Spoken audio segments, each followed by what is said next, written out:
माफ कर दो साहब, एक बार माफ कर दो साहब, आगे से ऐसा नहीं करना साहब, मर गया। एक बार माफ कर दो साहब, एक बार माफ कर दो साहब, आगे से ऐसा कभी नहीं करूंगा साहब, माफ कर दो, मर गया।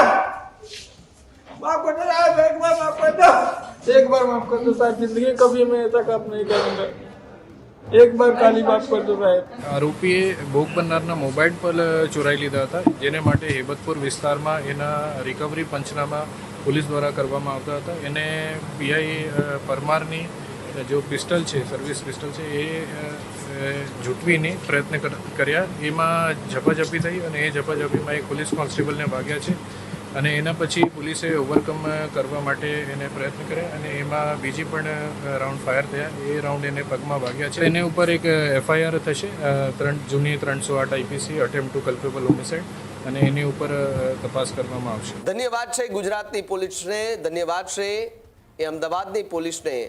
હર્ષભાઈ, તમારી પોલીસ જ્યારે જ્યારે આવા નરાધમો પર જ્યારે આવી ગોળીઓ ચલાવે છે ને ત્યારે એમ થાય છે કે નહીં, પોલીસ બરાબર કરે છે। બેન દીકરીની સાથે કોઈએ પણ જો ખોટું કરવાનો પ્રયાસ કર્યો છે તો તેમના પર આ જ પ્રકારની કાર્યવાહી થશે, આ જ પ્રકારના તમને સબક પણ શીખવાડવામાં આવશે। એક એવો કાયદો પણ હોવો જોઈએ કે જ્યાં કોઈની દીકરીની જિંદગી દાવ પર મૂકી અને જે પણ આરોપી હોય, જે પણ નરાધમ હોય, એમને જીવવાનો કોઈ અધિકાર જ નથી। બહારથી આવેલા કેટલાક આવા અસામાજિક તત્વો ગુજરાતને બદનામ કરી રહ્યા છે, ગુજરાતની બેન દીકરીઓની જિંદગી દાવ પર મૂકી રહ્યા છે। બહારથી આવેલા કેટલાક આવા અસામાજિક તત્વોના કારણે ગુજરાત બદનામ થઈ રહ્યું છે અને આવા લોકો જે છે તેમને દંડાવારી કરીને એમને પરત પોતાના વતન મોકલા। અહીંયા તમારી જરૂર નથી ભાઈ।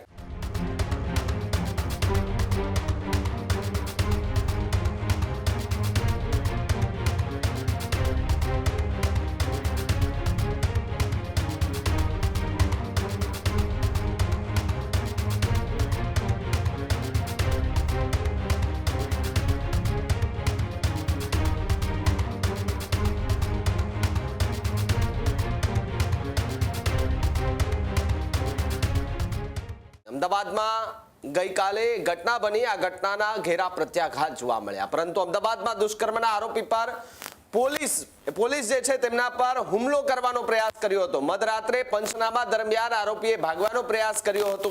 તો બીજી તરફ જો વાત કરીએ તો પોલીસ કાફલા પર અચાનક હુમલો કરી હંગામો મચાવ્યો હતો।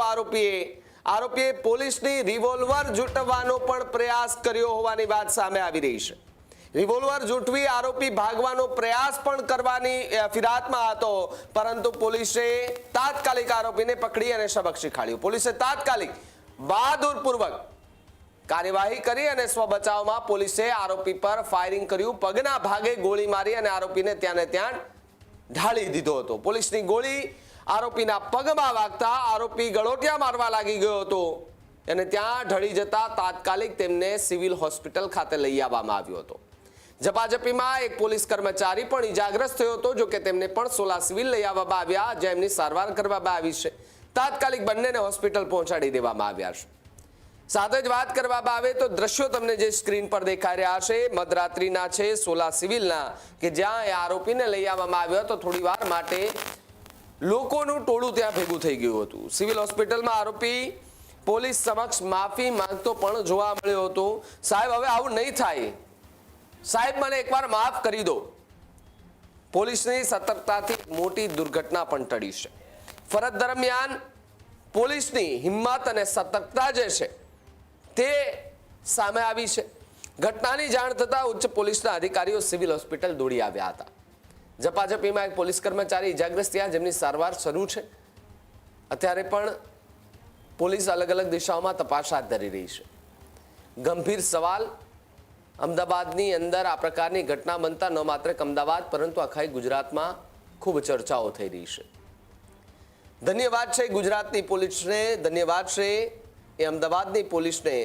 હર્ષભાઈ, તમારી પોલીસ જ્યારે જ્યારે આવા નરાધમો પર જ્યારે આવી ગોળીઓ ચલાવે છે ને ત્યારે એમ થાય છે કે નહીં, પોલીસ બરાબર કરે છે। પોલીસ પર જે લોકો સવાલ ઉઠાવશે ત્યારે અત્યારે એ લોકોના કદાચ મોઢા સિવાય ગયા હશે, નહીં બોલે એક પણ શબ્દ। પોલીસ સારું કામ કરે છે, નથી બધા જ પોલીસ કર્મચારી એક જેવા, અને જે છે એમના પર કાર્યવાહી થવી પણ જોઈએ, પરંતુ આવા જે નરાધમો છે તેમના પગમાં નહીં પણ એમની છાતીએ ગોળી મારવી જોઈએ। જ્યારે જો આવી છાતીએ ગોળી લાગશે ને તો આવા લોકોને ખબર પડશે. અને બીજા જે લોકો આવું વિચારે છે કે જે કોઈ બેન દીકરી છે, બેન દીકરીની સાથે કોઈએ પણ જો ખોટું કરવાનો પ્રયાસ કર્યો છે તો તેમના પર આ જ પ્રકારની કાર્યવાહી થશે, આ જ પ્રકારના તમને સબક પણ શીખવાડવામાં આવશે. કોઈ જાતની વાત નહીં સાંભળવામાં આવે, સીધી જ ગોળી વાગશે. પંચનામું પણ નહીં થાય, એ પહેલા ગોળી વાગશે. એક એવો કાયદો પણ હોવો જોઈએ કે જ્યાં કોઈની દીકરીની જિંદગી દાવ પર મૂકી અને જે પણ આરોપી હોય, જે પણ નરાધમ હોય, એમને જીવવાનો કોઈ અધિકાર જ નથી. જે આખી ઘટના બન્યા બાદ અલગ અલગ દિશામાં તપાસ હાથ ધરવામાં આવી. તપાસ હાથ ધરતા જે આરોપી છે એ આરોપી જોધપુર ગામ આવેલું છે, ત્યાં એક સોસાયટી છે, એની અંદર જે યુવતીઓ જે ફ્લેટ ભાડે રાખીને રહેતી હતી, ત્યાં એમણે આ પ્રકારનું દુષ્કર્મની ઘટનાને અંજામ આપ્યો. આ ઘટનાને અંજામ આપ્યા બાદ આરોપી ત્યાંથી ફરાર થઈ ચૂક્યો હતો. જો કે પોલીસે સતર્કતાથી ગણતરીની કલાકોમાં જ આરોપીની ધરપકડ કરી અને એમને સબક પણ શીખવાડ્યો છે. ત્યારે પહેલા તમને મારે એક વિડીયો બતાવવો છે, જે ગઈકાલે મોડી સાંજે લગભગ 1 વાગ્યાનો છે. સોલા સિવિલ હોસ્પિટલ ખાતે આરોપીને પગમાં ગોળી માર્યા બાદ એમને પોલીસના કાફલો અને પોલીસના જવાનો એમને ત્યાં લઈ આવ્યા હતા સારવાર માટે. માનવતા પણ દર્શાવે છે કે ગોળી મારી છે તો એમની સારવાર કરાવી, કારણ કે એને સાજો રાખવાનો છે. હજી એમને બતાવવાનું છે કે તે જે કામ કર્યું છે ને એમની સજા કેવી મળશે. રડી અને તડપીને આવા લોકોને સજા અપાવવાની છે. બહારથી આવેલા કેટલાક આવા અસામાજિક તત્વો ગુજરાતને બદનામ કરી રહ્યા છે, ગુજરાતની બેન દીકરીઓની જિંદગી દાવ પર મૂકી રહ્યા છે. આવા લોકોને કોણ સાખી રહ્યું છે એનો પણ એક સવાલ. જે કોઈ પણ કંપનીમાં કામ કરતા હોય તો પૂરતા ડોક્યુમેન્ટ કેમ તપાસવામાં નથી આવતા? કેમ માત્ર આધાર કાર્ડ ઉપર તેમને નોકરી પર રાખી લેવામાં આવે છે? પ્રશ્ન ગંભીર છે. પણ પહેલા તમને વિડીયો પણ બતાવો છે કે જેમાં દુષ્કર્મના આરોપી જ્યારે પોલીસ સમક્ષ માફી માંગતા શું કહ્યું અને એમના હાથ ફફડી ગયા, એમના પગ કકડી ગયા કે હવે હું આવું નહીં કરું, કારણ કે પોલીસે બરાબરનો મેથી પાક પણ ચક્યો છે. પહેલા વિડીયો જુઓ સોલા સિવિલ હોસ્પિટલનો કે જ્યાં આરોપી કેવી રીતે લંગડાતો ચાલતો હતો. माफ कर दो साहब, आगे से ऐसा नहीं करूंगा. एक बार माफ कर दो साहब, एक बार माफ कर दो साहब, आगे से ऐसा नहीं करूंगा साहब. मर गया. एक बार माफ कर दो साहब, एक बार माफ कर दो साहब. मर गया. हाँ साहब, बचिया एक बार माफ कर दो साहब, एक बार माफ कर दो, एक बार माफ कर दो साहब, एक बार माफ कर दो उनको. आगे से ऐसा कभी नहीं करूंगा साहब. माफ कर दो. मर गया. माफ कर दो साहब, एक बार माफ कर दो, एक बार माफ कर दो साहब. आगे से मैं कभी नहीं करूंगा. एक बार माफ कर दो साहब, एक बार माफ कर दो साहब, एक बार माफ कर दो साहब, एक बार माफ कर दो साहब. जिंदगी कभी मैं ऐसा काम नहीं करूंगा. एक बार खाली माफ कर दो साहब. जिंदगी में पहली कभी काम नहीं ऐसा करूंगा साहब. जिंदगी में एक बार खाली माफ कर दो साहब. माफ कर दो साहब, आगे से ऐसा नहीं करूंगा. एक बार माफ कर दो साहब, एक बार माफ कर दो साहब, आगे से ऐसा नहीं करूंगा साहब. मर गया. एक बार माफ कर दो साहब, एक बार माफ कर दो साहब. मर गया. हाँ साहब, बचिया एक बार माफ कर दो साहब, एक बार माफ कर दो, एक बार माफ कर दो साहब, एक बार माफ कर दो उनको. आगे से कभी नहीं करूंगा साहब. माफ कर दो. मर गया. माफ कर दो साहब, एक बार माफ कर दो, एक बार माफ कर दो साहब. आगे से मैं कभी नहीं करूंगा. एक बार माफ कर दो साहब, एक बार माफ कर दो साहब, एक बार माफ कर दो साहब, एक बार माफ कर दो साहब. जिंदगी कभी मैं ऐसा काम नहीं करूंगा. एक बार खाली माफ कर दो साहब. जिंदगी में पहली कभी काम नहीं ऐसा करूंगा साहब. जिंदगी में एक बार खाली माफ कर दो साहब.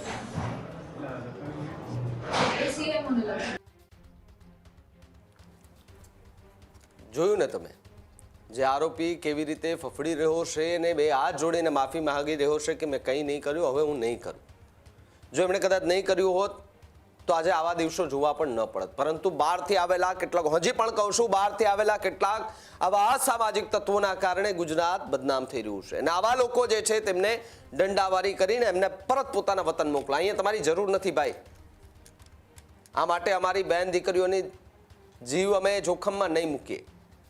જે જોધપુરની આખી ઘટના બની, એ ઘટનાએ ન માત્ર અમદાવાદ પરંતુ શહેરભરમાં ચર્ચા જગાવી હતી. દુષ્કર્મના બનાવે આખાય ગુજરાતની અંદર ચર્ચાનો એક વિષય બનાવ્યો છે. પોલીસે રાત્રે જ અલગ અલગ 10 ટીમો બનાવી તપાસમાં લાગી ગઈ હતી. જ્યાં સોસાયટીની અંદર આ બનાવ બન્યો ત્યારબાદ એક સીસીટીવી ફૂટેજ સામે આવ્યા, જેની અંદર એક વ્યક્તિ એ ઉપર જતો દેખાય છે ને એ વ્યક્તિ એ સિક્યુરિટી ગાર્ડ છે. દોડધામ પોલીસે કરી અને અંતે સવારે હેબતપુર પહોંચી અને દુષ્કર્મના આરોપીને ઝડપી પાડ્યો. મધરાત્રે જ આરોપી સુધી પહોંચવામાં પોલીસ કેવી રીતે એ રણનીતિ બનાવી અને ત્યાં પહોંચી તેને લઈને પણ એક વાત.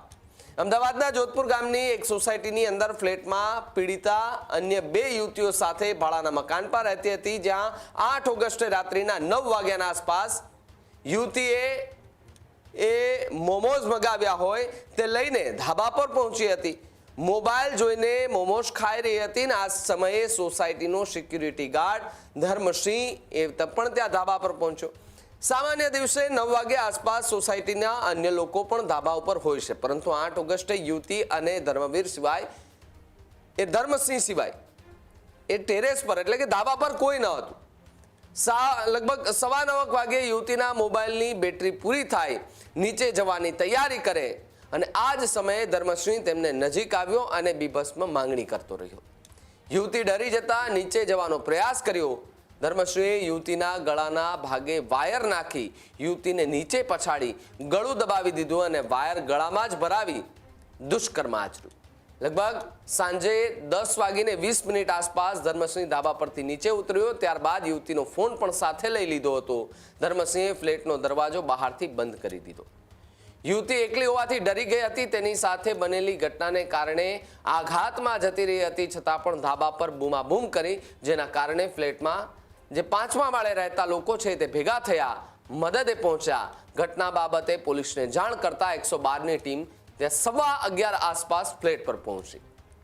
112ની ટીમે આનંદનગર પીઆઈને જાણ કરતા તેઓ લગભગ 11:30 વાગે ફ્લેટ પર પહોંચી ગયા.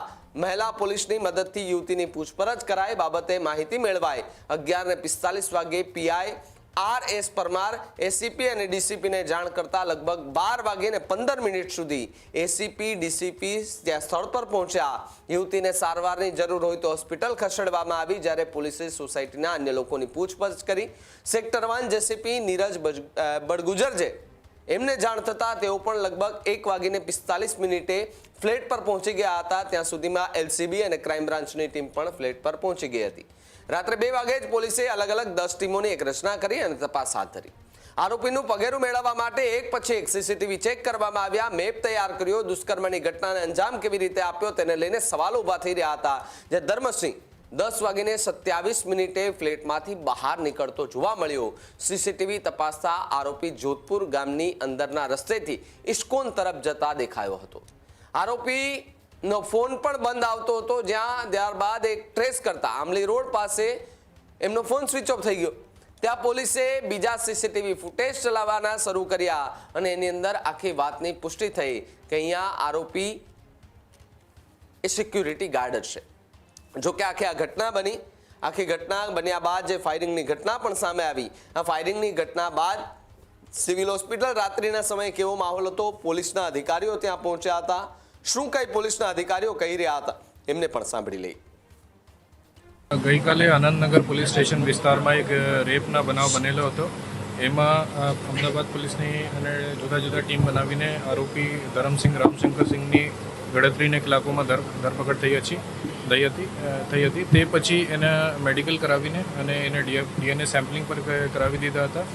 એને આરોપીએ ભોગ બનનારના મોબાઈલ પર ચોરાઈ લીધા હતા, જેને માટે હેબતપુર વિસ્તારમાં એના રિકવરી પંચનામા પોલીસ દ્વારા કરવામાં આવતા હતા. એ દરમિયાન પોલીસથી ભાગવા માટે એને પીઆઈ પરમારની જો પિસ્ટલ છે, સર્વિસ પિસ્ટલ છે, એ ઝૂંટવીને પ્રયત્ન કર્યા. એમાં ઝપાઝપી થઈ અને એ ઝપાઝપીમાં એક પોલીસ કોન્સ્ટેબલને ભાગ્યા છે અને એના પછી પોલીસે ઓવરકમ કરવા માટે એને પ્રયત્ન કર્યા અને એમાં બીજી પણ રાઉન્ડ ફાયર થયા. એ રાઉન્ડ એને પગમાં વાગ્યા છે. પોલીસ કોન્સ્ટેબલ અત્યારે સ્ટેબલ છે અને જો આરોપી છે એની પર સારવાર ચાલુ છે. અને એ પછી બોડકદેવ પોલીસ સ્ટેશનમાં 308 અટેમ્પ્ટ ટુ કલ્પેબલ હોમિસાઇડની આગળની FIRની કામગીરી અત્યારે ચાલુ છે. સર, પોલીસ કર્મીનું નામ શું છે, કેવી રીતે કાર્ય છે?